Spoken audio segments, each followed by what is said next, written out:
Prendi una canzone di Barry White, suonata dal vivo, falla interpretare da un cantante inglese, di colore pure lui.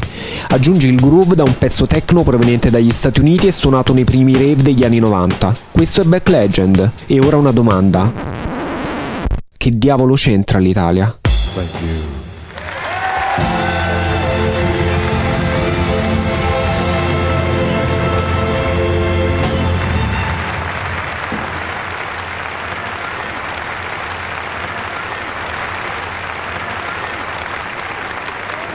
In 1975 we brought you an album with a song.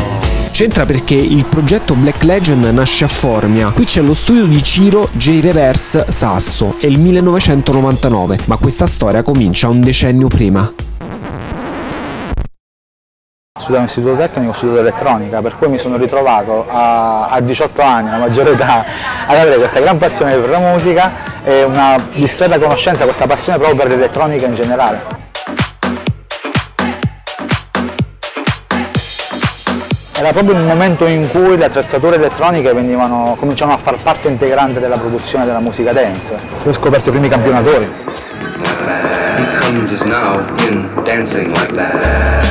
Anno 1989, ma era un disco, potrei definirlo la prima techno, si chiama Non ti drogare. E fu pubblicato dalla Discoid, che era l'etichetta, una sub-label della allora famosissima Flying Records.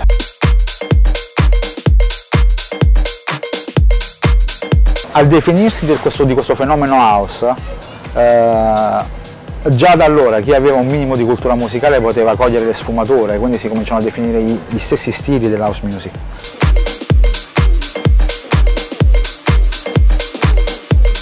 Per quanto mi riguarda ho sempre avuto questo approccio un po' più black. Io ho sempre definito l'odore d'Africa nella musica house, è qualcosa che comunque deve riportare a un'origine black.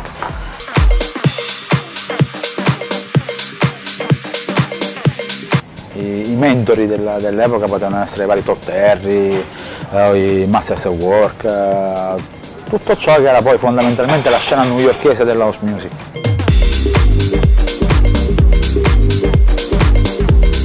No, gli anni 90 erano, a mio avviso, sono stati gli anni d'oro, davvero favolosi.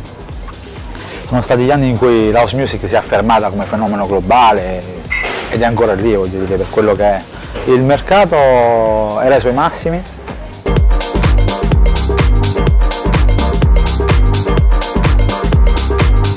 E parlo della mia esperienza newyorkese, dal 93 al 95 ho abitato lì, ho lavorato e prodotto lì. Ci si poteva permettere di dare un prezzo alle produzioni in base a quello che potenzialmente potevano vendere, addirittura avere anticipi che coprissero gli interi introiti di un disco. Le etichette si permettevano ciò. È il 1999 e nulla sarà più come prima. È l'anno in cui viene rilasciata la prima versione di Napster, la piattaforma di file sharing dove gli utenti mettono in condivisione la propria discografia personale. In un attimo i negozi di dischi fisici diventano preistoria, le nuove generazioni scaricheranno la musica da internet, gratis. È l'anno in cui la NATO bombarda la Serbia, l'anno in cui le BR tornano ad ammazzare per strada, l'anno in cui Putin prende il potere in Russia, l'anno in cui Roberto Benigni vince l'Oscar con il film La vita è bella.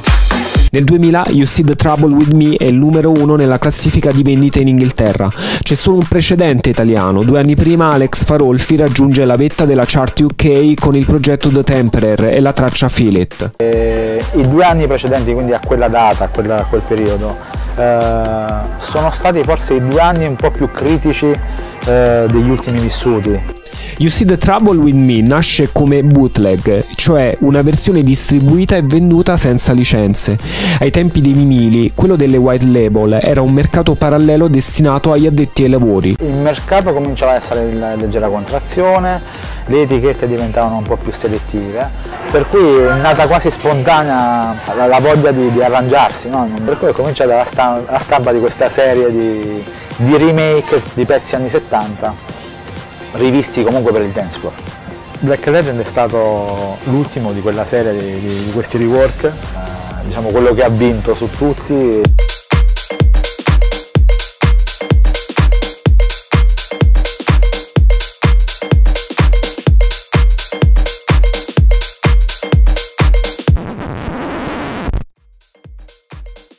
Il mio socio, perché c'era un socio per la protezione del bootleg di Black Legend, mi fece sentire per telefono l'audio di questa videocassetta, perché la parte, diciamo, campionata del pezzo originale di You See the Trouble With Me di Barry White è stata presa da una videocassetta di un concerto dell'89 in Belgio di Barry White.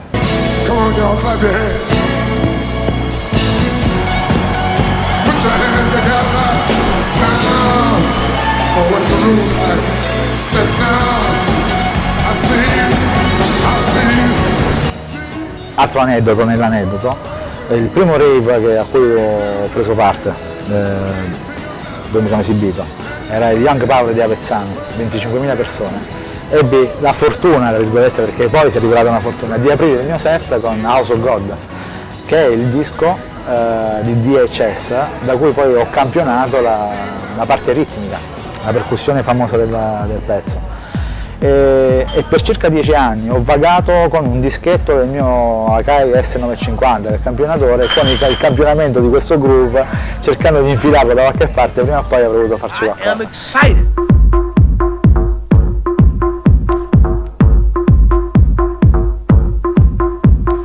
E l'idea è nata proprio ascoltando questa cosa al telefono, ed è scattata questa associazione mentale istantanea tra quello che era questo campionamento e il groove del pezzo originale di Barry White. E un secondo è stato un urlo: scappa qui questa roba, c'è da lavorarci.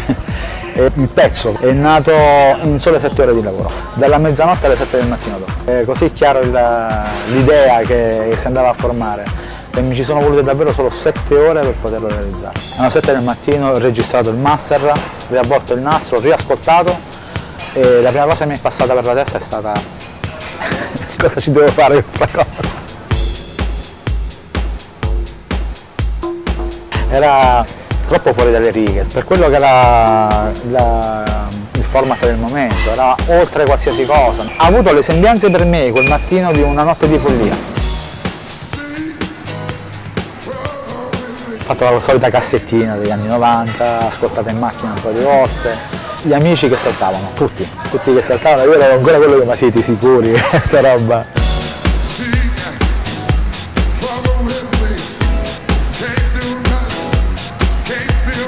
La prima conferma l'ho avuta in stamperia, dove portavamo appunto a stampare i vinili. L'ha detto fu il primo che mi chiamò, napoletano, mio conterraneo: sentite dall'altra parte del telefono, voglio, hai fatto a botta.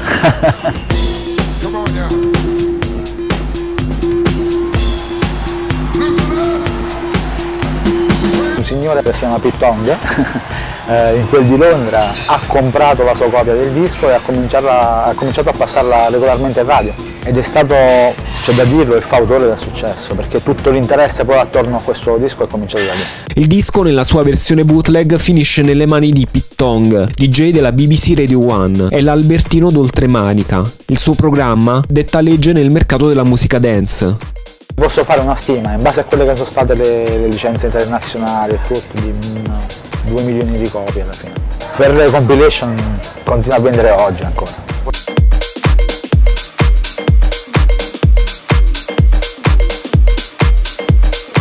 L'ho vissuta un po' come un premio a quello che era stato il mio duro lavoro, no? La perseveranza degli anni prima. C'è un aneddoto di quelli che girava che un giorno, non si sa bene quale, sarebbe arrivato sotto il mio studio una limousine con gli avvocati del signor Barry White. No, non è mai arrivata nessuna limousine, non ho avuto mai il piacere, mi sarebbe piaciuto, però lui decise insieme alla sua produzione di tentare un'operazione simile in proprio, che è fallita.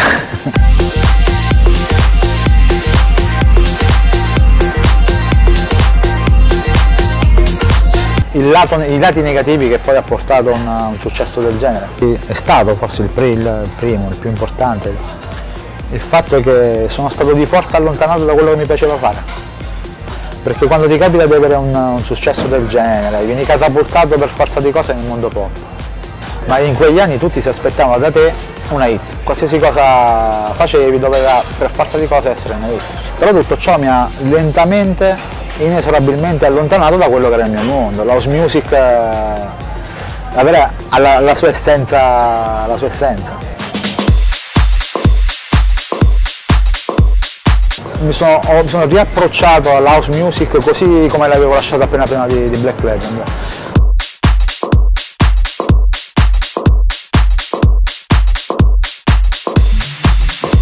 Non nel sound, perché il sound nel frattempo è cambiato, l'ho seguito sempre, ma pensavo non fosse più cosa mia, la seguivo perché per ricordo. E mi sono ritrovato ad oggi a riprovare le stesse emozioni che provavo magari 2 anni prima di fare il Black Legend, il You See Trouble in Me, e ritornare a fare le cose per puro gusto personale, davvero.